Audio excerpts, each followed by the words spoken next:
السلام عليكم ورحمة الله وبركاته. الحمد لله رب العالمين وصلى الله وسلم وبارك على نبينا محمد وعلى آله وصحبه ومن تبعهم بإحسان إلى يوم الدين وسلم تسليما كثيرا. أما بعد, we praise Allah subhanahu wa ta'ala abundantly the way He deserves to be praised. We ask Allah to exalt the mention and grant peace and send His blessings and salutations upon the Prophet Muhammad sallallahu alaihi wasallam. Brothers and sisters in faith, as promised, we will initiate the discussion on a very critical subject, one that has caused a lot of controversy and confusion among the Muslims.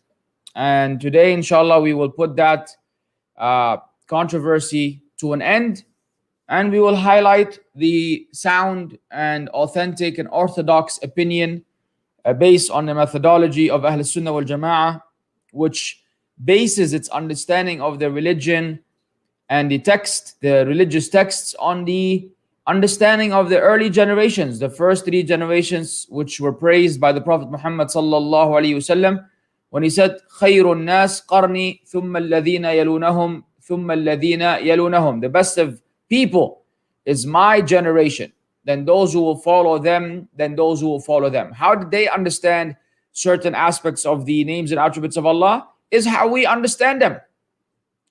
And that's how you save yourself from all the nonsense and all the innovations and all the distortions that the Muslims have unfortunately afflicted upon this beautiful religion by adopting Greek and Latin and all types of theologies and ideologies and philosophies to understand textual evidences, and then they wound up with no understanding whatsoever. So here we go. إثبات الكلام لله تعالى, affirming speech for Allah, the exalted. الشرح, the explanation. ذكر المؤلف رحمه الله الآيات الدالة على كلام الله تعالى وأن القرآن من كلامه تعالى. The author, may Allah have mercy on him, mentioned the ayat which refer or mention the fact that Allah speaks, or the speech of Allah, and that the Qur'an is from His speech. So that needs a coffee break. Excuse me. Al-ayatul ula wa thaniya. The first and the second ayah. قوله وَمَنْ أَصْدَقُ مِنَ اللَّهِ حَدِيثًا وَمَنْ أَصْدَقُ مِنَ اللَّهِ قِيلًا. And who is truer than Allah in narrating, and who is truer than Allah in saying. وَمَنْ اسم استفهام بمعنى النفي. Man is an interrogative pronoun that is meant or that denotes negation. وإتيان النفي بصيغة الاستفهام أبلغ من إتيان النفي مجردا. And to bring about negation in the context of an interrogative is more profound, more emphatic, more eloquent than merely bringing about a negation. لأنه يكون بالاستفهام مشربا معنى التحدي, because in that context the interrogative has absorbed the full meaning of challenge and contesting. كأنه يقول لا أحد أصدق من الله حديثا, as though he's saying there's no one more truthful than Allah Azza wa Jal in speech. وإذا كنت تزعم خلاف ذلك أو تزعم خلاف ذلك فمن أصدق من الله. If you claim otherwise, then who is more truer in speech than Allah? وقوله حديثا وقيلا تمييز لأصدق. Another grammatical explanation about the position of the word hadith and qil in reference to the term أصدق, meaning they're specifying it. وإثبات الكلام في هاتين الآيتين يؤخذ من قوله أصدق لأن الصدق يوصف به الكلام. And affirming the attribute of speech is derived from these two ayat, from the statement أصدق, because sidq, truthfulness, is that which speech is described with. وقوله حديثا لأن الحديث هو الكلام, and hadith is actually words, it's speech. ومن قوله في الآية الثانية قيلا يعني قولا والقول لا يكون إلا باللفظ. And the evidence from the other one is قيلا and قولا. When you say قول, that doesn't happen unless you actually utter an expression. It will have to be an expression that is uttered. ففيهما إثبات الكلام لله عز وجل. So in those is the affirmation of the speech to Allah عز وجل. وأن كلامه حق وصدق, and that his speech is real, is true and correct. ليس فيه كذب بوجه من الوجوه. It does not contain any lie in any way, shape or form, in any aspect. So these were two ayat. الآية الثالثة, the third ayah. قوله وإذ قال الله يا عيسى ابن مريم. And when Allah will say, O Jesus, son of Mary, O Isa, son of Mary. قوله يا عيسى مقول القول وهي جملة من حروف يا عيسى ابن مريم. So then the statement, O Isa, is a word that is composed of letters. It is a word that is composed of letters. And that is, O Isa, son of Mary. ففي هذا إثبات أن الله يقول. It is evidence that Allah says وأن قوله مسموع, and that his speech is heard. فيكون بصوت, therefore there is a sound. وأن قوله كلمات وجمل, and that the speech of Allah will be made up of words and sentences. فيكون بحرف, so then they will be letters. They will be letters. ولهذا كانت عقيدة أهل السنة والجماعة.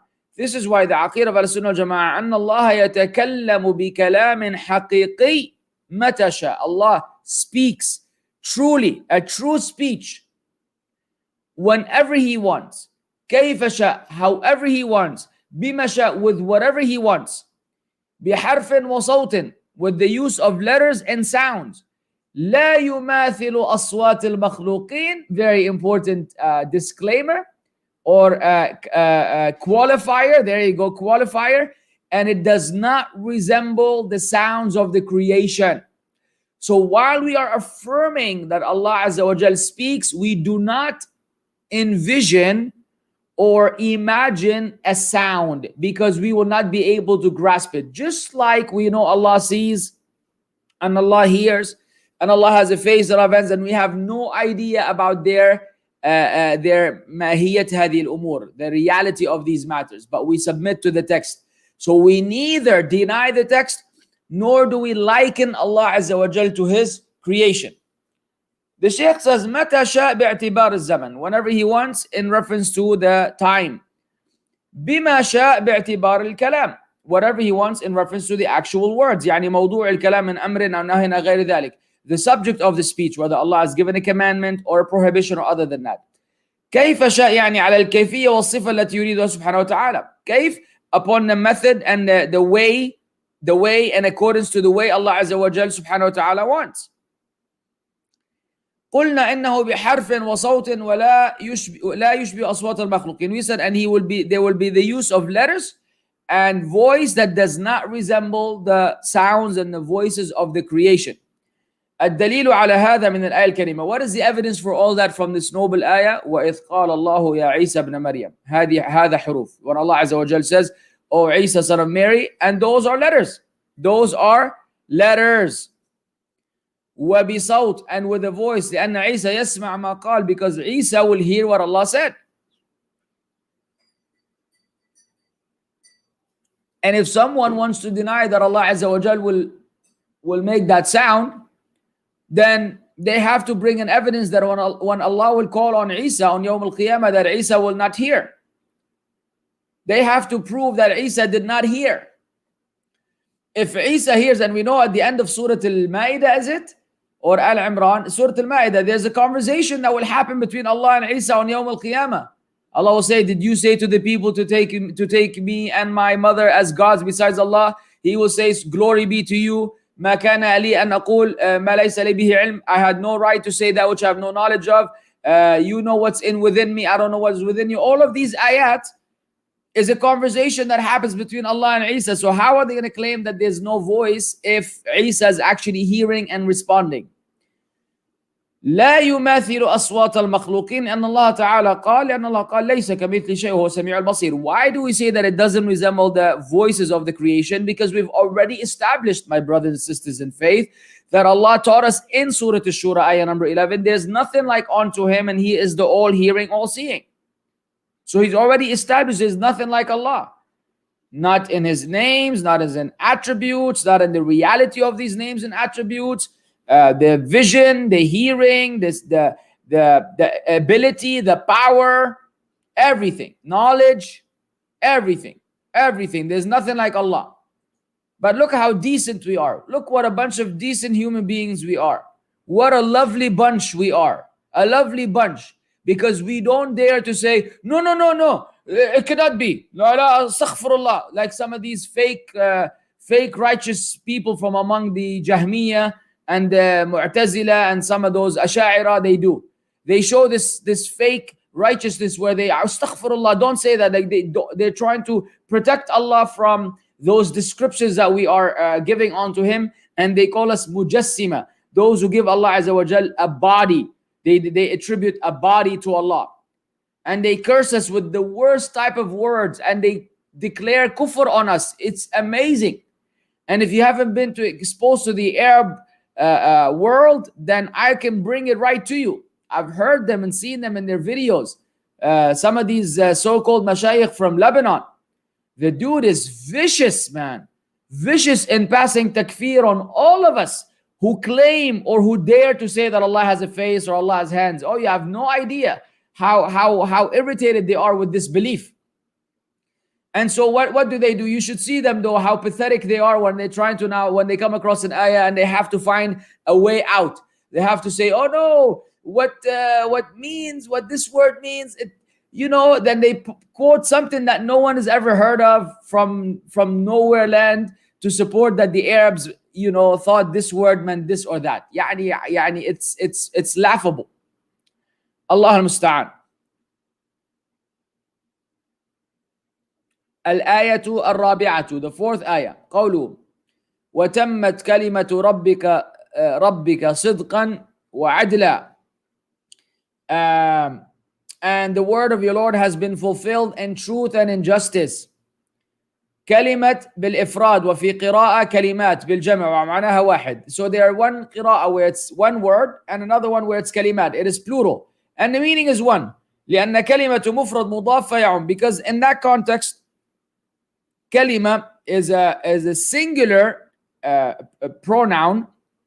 It's a pronoun so that it becomes comprehensive and it encompasses everything.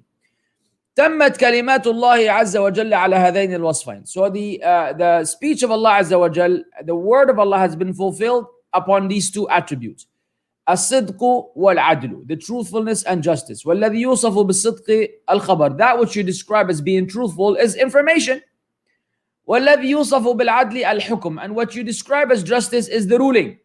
ولهذا قال المفسرون, that's why those experts in exegesis said صدقا في الأخبار وعدلا في الأحكام.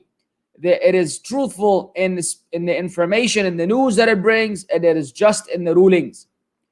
فكلمات الله عز وجل في الأخبار صدق لا يعتريها الكذب بوجه من الوجوه. This, the words of Allah in terms of information that we receive are true, and they're not affected or afflicted with any lie in any way. وفي الأحكام عدل لا جور فيها بوجه من الوجوه. And in terms of the rulings, it is just and there's no oppression in it in any way, shape, or form. هنا وصفت الكلمات بالصدق والعدل. Here the words were described as being truthful and just. إذن فهي أقوال. Therefore it is statements. لأن القول هو الذي يقال فيه كاذب أو صادق. Because you can only say something as being truthful or a lie if it's an expression or it's a statement or it's a word. The fifth ayah.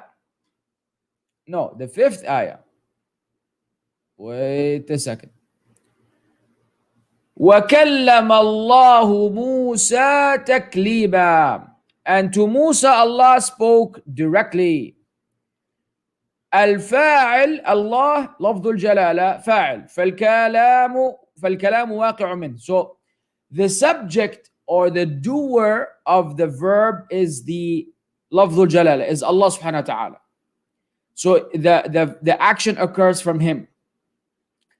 تكليما مصدر مؤكد والمصدر المؤكد بكسر الكاف قالوا العلماء المؤكد عفوا والمصدر المؤكد بكسر الكاف قالوا العلماء أنه ينفي احتمال المجاز فدل على أنه كلام حقيقي لأن المصدر المؤكد ينفي احتمال المجاز. Here they are saying that this type of grammatical position of the word when it's in the infinitive, it actually denotes any possibility of a metaphorical speech. It indicates that the speech is a real speech and not a metaphoric figurative speech. And therefore it is strengthening the idea that Allah Azza wa Jal spoke to Musa and it is not a metaphorical expression. أرأيت لو قلت, do you see if you said جاء زيد, Zayd came, or Zayd has come, فيفهم أنه جاء هو نفسه. It is understood that he himself came, ويحتمل أن يكون المعنى جاء خبر زيد, and it could be understood that the information from Zayd has come. وإن كان خلاف الظاهر, even though it's against the apparent. لكن إذا أكدت فقل جاء زيد نفسه, if you were to emphasize and say Zayd himself came, أو جاء زيد انتفى احتمال مجاز. If you say Zayd came, then there's no room for any metaphorical speech anymore. So you're basically negating any metaphor being out there.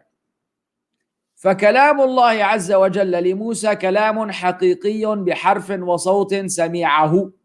So the speech of Allah Azza wa Jal to Musa is a real speech, with letters and sound that Musa was able to hear. وَلِهَذَا جَرَتْ بَيْنَهُمَا مُحَاوَرَةٌ. That's why there was a conversation and a dialogue between them. كما في سورة طه وغيرها, like in Surah Taha, which we studied together, alhamdulillah, and others. Yeah? You guys remember or you forgot? اخلع عليك إنك بالوادي المقدس طوى قال أنا ربك أقم الصلاة لذكري. All of this conversation that happened. وما تلك بيمينك يا موسى قال هي عصاي أتوكأ عليها وأهش بها على غنمي ولي فيها مآرب أخرى. All of these it was a conversation going on between Allah subhanahu wa ta'ala and Musa. الآية السادسة, the sixth ayah, قوله منهم من كلم الله. منهم أي من الرسل, among the messengers are those who Allah spoke to. Among them are those to whom Allah spoke. منهم أي from the messengers. من كلم الله الاسم الكريم الله فاعل كلم. So here the noble word, the noble name Allah is the subject, the doer of the action of speaking. ومفعولها محذوف يعود على من وتقدير كلمه الله. And the subject, the object of the sentence is omitted, and it is referred back to men, yani among them. And what is understood is that those whom Allah Azza wa Jal spoke to. الآية السابعة, the seventh ayah, ولما جاء موسى لميقاتنا وكلمه ربه. Subhanallah. And when Musa came at the time and place appointed by us, and his Lord spoke to him, أفادت هذه الآية أن الكلام يتعلق بمشيئته. This ayah denotes that the speech is connected to Allah's will. وذلك لأن الكلام صار حين المجيء, because that speech took place upon the arrival of Musa. لا سابقا عليه, not prior to that. فدل هذا على أن كلامه يتعلق بمشيئته. This denotes and this explains that the speech of Allah is related and connected with His will, subhanahu wa ta'ala, whenever He wants. فيبطل به قول من قال. This then negates and refutes the statements of those who say إن كلامه هو المعنى القائم بنفسه. They say his speech is meaning which stands on its own. وأنه لا يتعلق بمشيئته, and that it is not related to his will كما تقوله الأشاعرة, as the Asha'ira claim.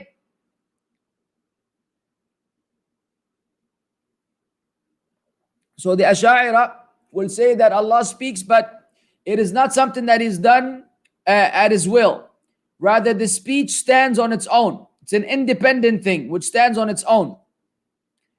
وفي هذه الآية إبطال زعم من زعم أن موسى فقط هو الذي كلم الله. And in this ayah is also the falsifying of the claim of those who say that Musa is the one who spoke, is the only one who spoke to Allah, as in it wasn't back and forth. وحرف قوله تعالى, and he distorted the statement of Allah عز وجل, وكلم الله موسى تكليما, إلى نصب الاسم الكريم, by changing the diacritical sign on lafdul jalala. Because when you say وكلم الله موسى تكليما, the dhamma on the hamza, the dhamma on the ha in lafdul jalala indicates that Allah is the doer of this speech. Allah is the doer of the kalam. If that were to be a fatha, that will render this word as the object of the sentence, and therefore the act of speech will fall upon lafdul jalala, and it will no longer be Allah the one speaking, it will be Musa. And that's how important grammar is. So if you were to say وَكَلَّمَ اللَّهَ Musa taklima, it becomes, and Musa spoke to Allah directly. It will no longer be Allah spoke to Musa directly. All that changes by changing the dhamma on the ha to a fatha and vice versa. So what do the distorters, in order to deny the fact that Allah speaks, some of them actually distort the Qur'an, and they change the grammar and the diacritical sign of lafdul jalala from a dhamma to a fatha to claim that it was only Musa who did this speech. لأنه في هذه الآية لا يمكن زعم ذلك ولا تحريفها. But in these other ayat you cannot do that. Excuse me, it's early in the morning here. Al-Ayatul-Thamina, to the 8th ayah. قوله وَنَادَيْنَاهُ مِنْ جَانِبِ الطُّورِ الْأَيْمَنِ وَقَرَّبْنَاهُ نَجِيًّا. And we called him from the right side of the mount, and we made him draw near to us for a talk with him. وَنَادَيْنَاهُ ضَمِيرُ الْفَاعِلِ يَعُودُ إِلَى اللَّهِ. So the pronoun of the subject of the sentence goes back to Allah. وَضَمِيرُ الْمَفْعُولِ يَعُودُ إِلَى مُوسَى. And the subject of the pronoun, the object of the pronoun goes back to Musa. أَيْ نَادَ اللَّهُ Musa. The bottom line is, because that's too much grammar, that Allah Azza wa Jal is the one who called on Musa. وَنَجِيَّ حَالٍ نجية حال وهو فاعل بمعنى مفعول أي مناجى. The bottom line is just it's a grammatical description of the word. I don't even know how to break it down to you in English. والفرق بين المنادات والمناجات أن المنادات تكون البعيد. What is the difference between نداء وناديناه and then نجية? ناديناه is for the far. المنادات تكون للبعيد, for the one who's far. والمناجات تكون للقريب. Whereas munajat is when you speak to someone who's near you, more like a private conversation or a whispering. وكلاهما كلام. Either way, both of them are a form of speech. وكون الله عز وجل يتكلم منادات ومناجات داخل في قول السلف كيف شاء. And the fact that Allah Azza wa Jal speaks both in terms of calling out and in terms of having that private conversation, all of them involve the understanding of the Salaf that Allah speaks however He wills. فهذه الآية مما يدل على أن الله يتكلم كيف شاء مناداة كالكلام أو مناجاة. So this ayah indicates that Allah Azza wa Jal speaks however He wills, be it the type of speech where it's calling, or the manner in which either a call or that which is considered to be a private conversation, or that which is close for someone that is close to you.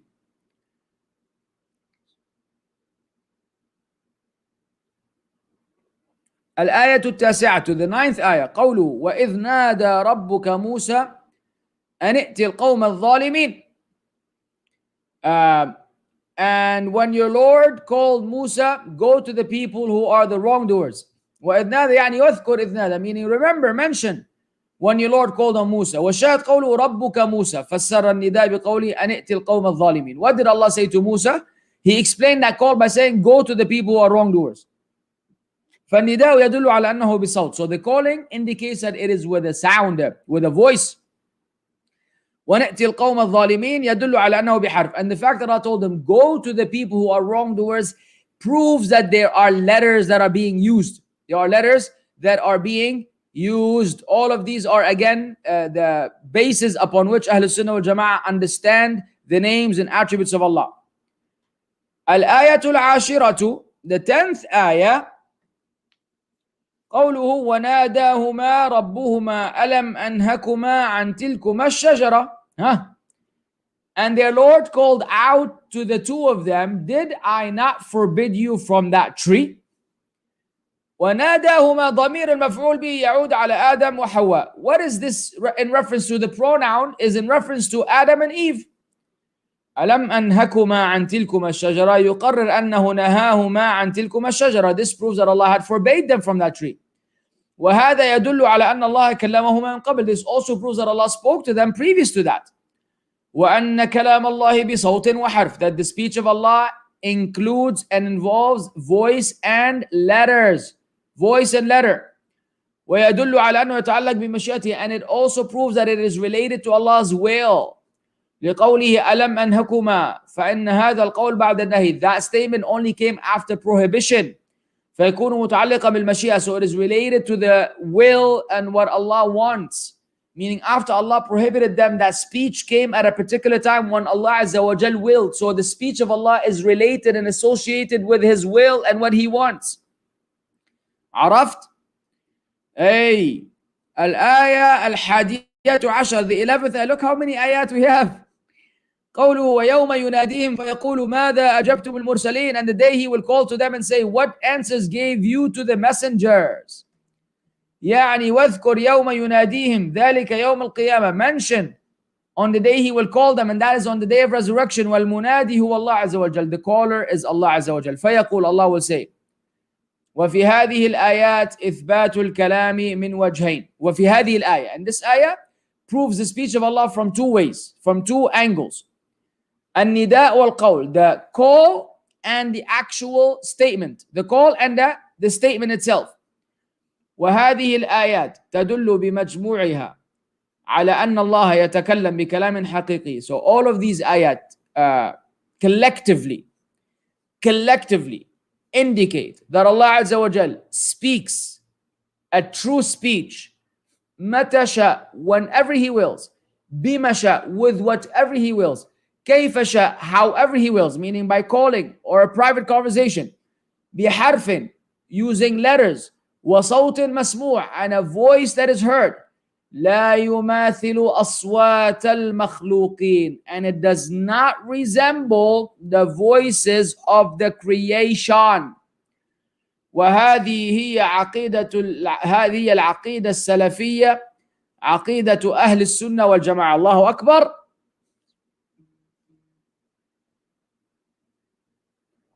This deserves the sip, wallah. And that is the Salafi creed, the Aqeedah of Ahl-us-Sunnah wal-Jamaa'ah. Pay attention now, Shaykh Ibn Uthaymeen rahimahullah, using the term Salafiyya. But notice how the Shaykh rahimahullah used the term Salafiyya.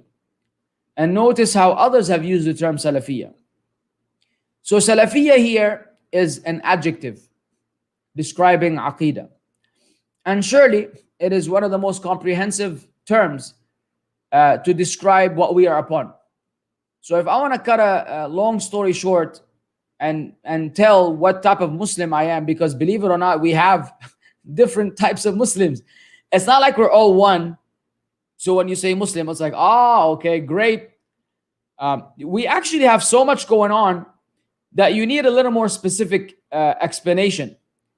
And so Salafiyya or a Salafi is fundamentally a breakdown and a summary of what we are upon. However, if that term is to be used abundantly, frequently, and I would say nonchalantly and loosely, it will create an issue, and it has created an issue, and it will cause confusion, and it has caused confusion. And it will open the door for sectarianism and cultish behavior, and all of those have happened. This is why Shaykh Ibn Uthaymeen rahimahullah and others, and this is what we follow, we love the term Salafiyya, but we do not make it the fundamental word that we must use or we must ascribe ourselves to often, because while it does good, it has also done harm because of the actions of the people, not because of a problem with the term itself. The term itself is a generic term. Actually, salaf, mimma salafak, anything that preceded you, be it good people or bad people, by the way. So the generic term applies to anyone who came before you. That could include Fir'aun. But obviously, in a legal, technical sense, when we say Salaf, we mean the early generations. But you have to be careful of turning that into something that will create division among the Muslims, because we are not in need of any further division within people of Salafiyah. That's really what it is. If we're all upon the way of Salafiyah, if that term is going to further divide us, then that's a shame, wallah. Because we need that unity more than anything else, because we already have plenty of contenders and opponents on the other side of the spectrum. There are plenty of opponents and haters to the da'wah Salafiyah. So for us to be bickering amongst each other because of that use of that term or the lack of it is shameful and is allowing us to be weak. And because we are weak, we're giving strength to Ahlul Bid'ah wal Dalal, and Allah Azza wa Jal will hold us accountable for this division. So be wary of what you choose and what you ask for, and understand that that term can be used, but should not be abused. That term can be used, but should not be abused, and which is what we are upon, alhamdulillah. Now we're going to go into a very interesting discussion which needs its own class. So I'm not going to jump on it right now, because that is another technical, controversial issue. What do we believe about the Quran being the speech of Allah or not? And the story of Imam Ahmad rahimahullah and everything related to that will be postponed to next week if Allah gives us a long life and health. With this, inshallah, we will conclude. We'll open the floor for some questions, since it's been a while since you've got to ask. Meanwhile, I'm going to quote and reference the A1. Where is this thing?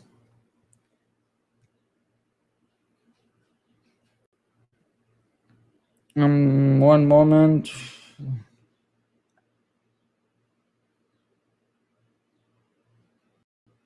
Yalla, Bismillah. How do you even add a bookmark in this?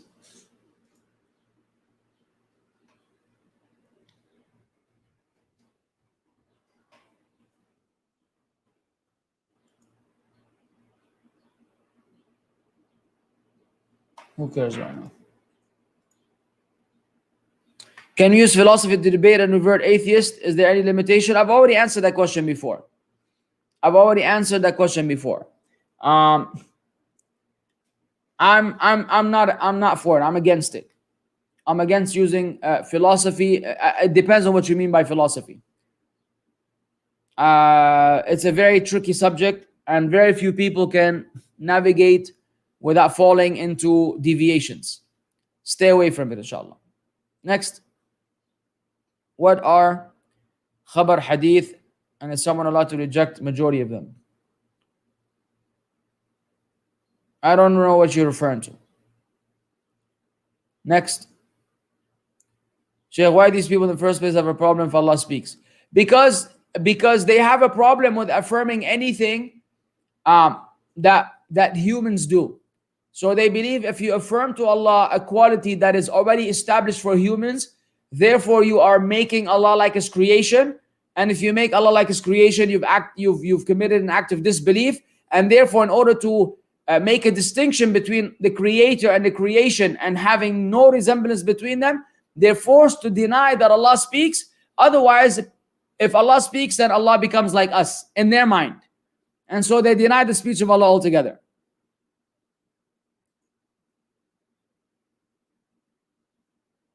I've been told that Al-Bani said that there are 2 rakats after Asr. Can you elaborate on the topic? The scholars have differed on the 2 rakat after Asr. And there's a hadith, because the Prophet ﷺ had missed it once. He missed the rak'atayn before Asr, and so he prayed them after Asr. And because he was persistent, anytime he did an act of worship, ﷺ, he wouldn't leave it, then he continued to pray those after Asr. But some of the scholars say this is specific to the Prophet ﷺ, and for the rest, we stick by the asl, which is the prohibition of praying after Asr. There's a detailed fatwa on Islam QA, by the way, that mentions both opinions and why and how and the breakdown for, inshallah.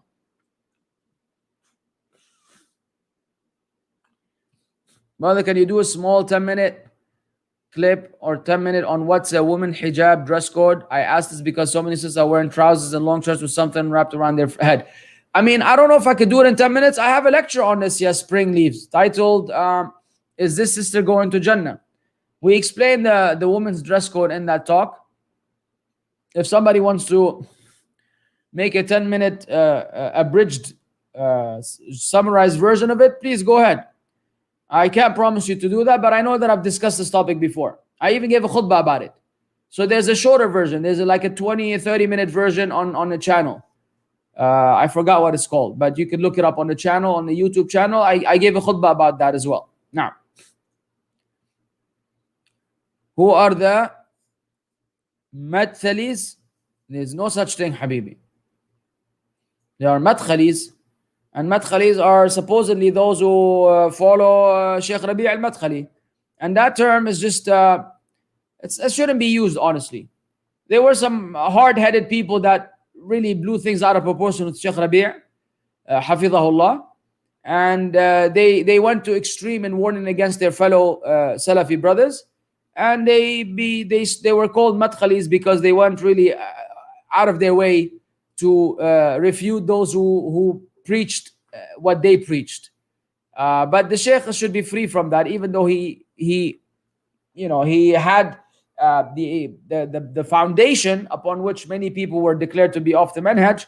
Still, he made amendments and he criticized them afterwards. So it's a very political issue. Just leave it alone.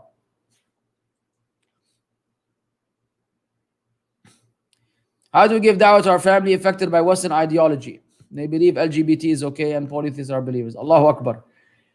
By teaching them Islam from scratch. That's a tough situation, man. I know what you're talking about. I have family members who are the same way, living in the States. And it's a very tough thing to, you need to learn and teach. There's the only solution. You need to learn and be able to sit down with them and teach them. There's no simple answer to that. Next. Should we correct the Imam's recitation every time he changes the vowel on words?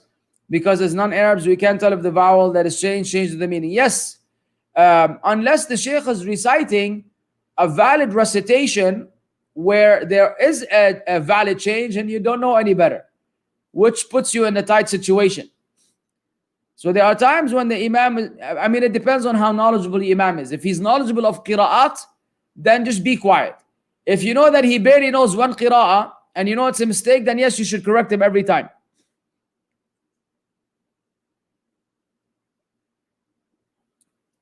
If someone has a najasa on his clothes, then does wudu in these clothes, and then changes to clean clothes, is the wudu valid? Yes, inshallah.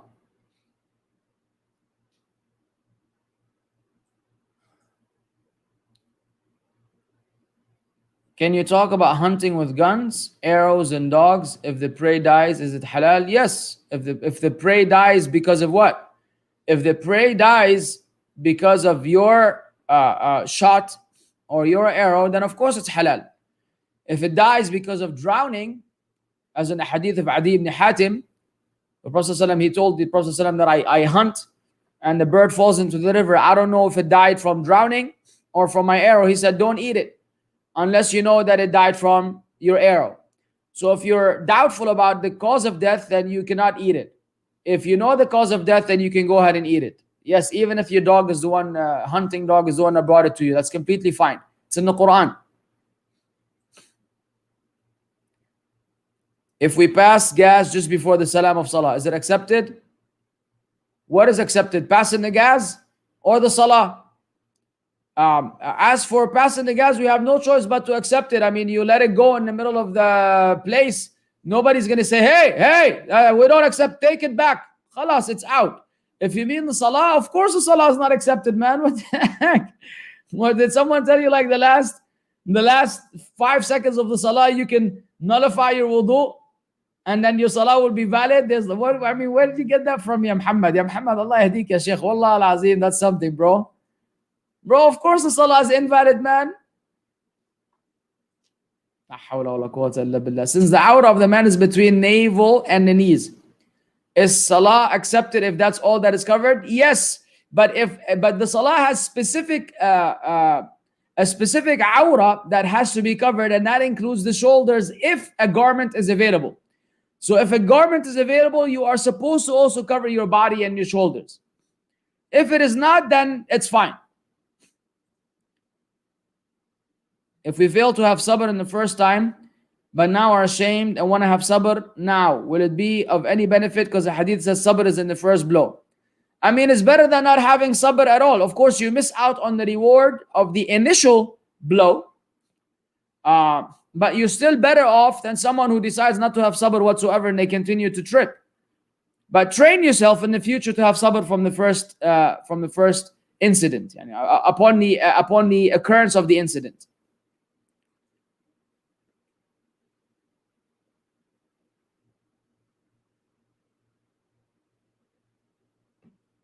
Is it true that talking during eating is Islamically makruh? No, it is not true. That is a subcontinent innovation. That is an innovation of the subcontinent. I don't know where they got that from. You can speak, and there are so many evidences, Prophet ﷺ eating and speaking at the same time. When he was sitting at the table with the young kid, and the kid's hand was going all over the place, he said, Ya ghulam, Sammillah wa kul bi yaminik. Oh young boy, mention the name of Allah and eat with your right hand. That happened during the food, during the eating process. So that's all just nonsense. Now, when it comes to teaching kids 7, 6, and 4 years old the deen, do we focus more on having them memorize the Quran or teaching them Tawheed and Aqeedah? Both. You focus on both. Of course, it's important for them to memorize the Quran. It's the book of Allah. But we shouldn't neglect also learning Aqeedah and Tawheed, because so many Muslims have memorized the Quran and they wind up with the wrong belief system. So give a share for each. Give a share for each. My father took out a haram loan on our house and wants me to contribute to payments. Is this sinful for me if I do? Oh, I don't know, brother. Allah musta'an. When are you coming to Norway? When someone invites me. I don't just travel to countries. It's not like I'm a president or something. I think I'm going to go to Norway. And then I go to Norway, I arrive at the airport. Hey, everybody, I have arrived. And then like, oh, here he is, Abu Mussab. Yalla, make a lecture. I don't just go to places and tell people, then they figure things out. Usually when a speaker comes to any country you've seen him at, someone invites him, man. Someone says, yo, we want you to come and give a lecture. Like, okay. And then they arrange, and then they bring that person, and then they give a talk. Some people turn into a business, and they make buckloads of money from that. And some people say, no, just pay for my transportation and accommodation, and I don't want any money for giving da'wah. I fall under that category. I don't ask for money, and I don't want any money for giving da'wah, but I can also pay out of my pocket to travel to a country. So yeah, you want someone, you invite them. They don't just come to your place. Hey, we did that already. Oh no, my father took a loan, took out a haram loan on our house and wants me to. I don't know. You need to ask a faqih. You need to ask a mufti about this. I'm not qualified to be giving you a fatwa about these issues. It's complex. You might find a fatwa already in Islam ki way, but it's not my field. So I be quiet. My beloved father doesn't know tajweed. Does this mean my brother and I should not let him lead the salah? Well, the scholars have differed on the subject. Some of them say you don't really have to know tajweed to lead the salah as long as you're not distorting the words of Allah. So if a person is not able to do the idgham, bi ghunna, bidun ghunna, idhar and ikhfa, they're not really well versed, but they're not also distorting the speech of Allah, it's fine. Your father is if he doesn't mind being led in salah, that's better. But maybe his ego, and he's the father, he's not going to be happy. So you have to really find out where your father stands about all this. If he allows you to lead the salah, alhamdulillah. If not, let him lead the salah, as long as he's not distorting the words of Allah. What happened to all these Q&As with only 30 people? Is it permissible to hang out with friends from which are a few non-Muslims, not as close friends, as long as we do no haram and it does not stop us Muslims? Of course it's okay. Yeah, you can hang out. Who's gonna give him da'wah, ya Junaid? Yeah, Junaid, if you don't connect and socialize and hang out, quote unquote, with non-Muslims, who's gonna give him da'wah? Where are they going to see Muslims practicing the deen so that they will come to Islam? From CNN, from the news. It's your job and my job to hang out with every Tom, Dick, and Harry. Literally every Tom, Dick, and Harry. To give them da'wah. What you don't want to do is be a gullible fool. You hang out with them, prayer time. Oh, I guess not. No, I'm not going to pray in front of disbelievers. They're going to think I'm weird. Yeah, you are weird if this is how you think. Now you go pray in the middle of the street. Allahu Akbar, and you pray. Let them know what's up. You lead. You make friends. You lead the way. So you hang out with them to bring them to Islam. If you know that you're silly, and as soon as you hang out with them, you can no longer fulfill Allah's rights, then don't hang out with them. But that should be a minority of people who has some issue. Otherwise, you're a confident Muslim. Worship Allah and be an example for them. They will see you when you go to a restaurant. The guy may make a mistake, with the money. He gives you more money than you deserve. And then they see, hey, you gave me extra 5 riyals, extra $5. I didn't order this. They will see the examples of an honest, genuine Muslim. They need to see that example of good Muslims. Otherwise, all they hear about us is nonsense. Next. I have gas problems. And I can't get a wudu in 2 salahs. I can make or use the hadith that talks about putting my hands in my socks instead of washing my feet. When I have previous with Allah, I didn't understand. And I can't get a wudu in 2 salahs. If you have a gas problem, bottom line is, man, for people that have salas al-bawl, a person that has a urinal problem or problem with urination, I don't know, I forgot the name of the disease now. You basically have to make wudu for every salah. For every salah, when the time comes in, you make wudu and you pray. Even if you wind up letting go of gas or urine comes out or anything that is beyond your control, you're excused for that one salah. That wudu will fulfill the job of one salah. And then you repeat this for every obligatory prayer. Yes, urinary incontinence. There you go. Thank you, Abir Sabil. Next. Can we learn knowledge from Brother Haji? Wow. I mean, what are you going to learn from him? What are you going to learn from him? Let's just be real. What is he teaching? Is teaching Islam by going through someone's video and making something out of nothing, and then quoting a bunch of PDFs with highlights that, some book somewhere says this, or this sheikh said that, based on the person's own understanding of the text? The person himself is reading the text, struggling with understanding the text, and then making deductions on his own. That's called knowledge. Did you learn anything about tafsir? Did you learn anything about aqeedah? Did you learn anything about tawheed? Did you learn anything about fiqh? No. You learned some history. You learn how to hate fellow Muslims, how to be vicious against fellow Muslims, how to call people bad words. That's all that you will learn. If you consider this to be knowledge, knock yourself out. I'm not against refutation. Understand me. I am probably one of the biggest refuters you will come across. I have 5, 10, 15 lectures where I'm refuting people. But that refutation is 15%, 20% of the output of the channel.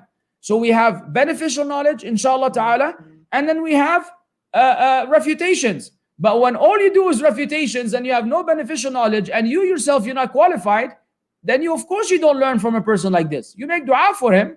He might have zeal for Islam, Jazakallah khair. He might really care for the Sunnah, Alhamdulillah. He might be jealous over the teachings of Islam and the fellow Muslims, Barakallah feek. But that doesn't qualify you now to become a teacher and to be a proper educator, because you're not offering the Muslims anything substantial, anything of substance. It's just and then, you know, it's weird. Wallah, it's one of the strangest things I've seen.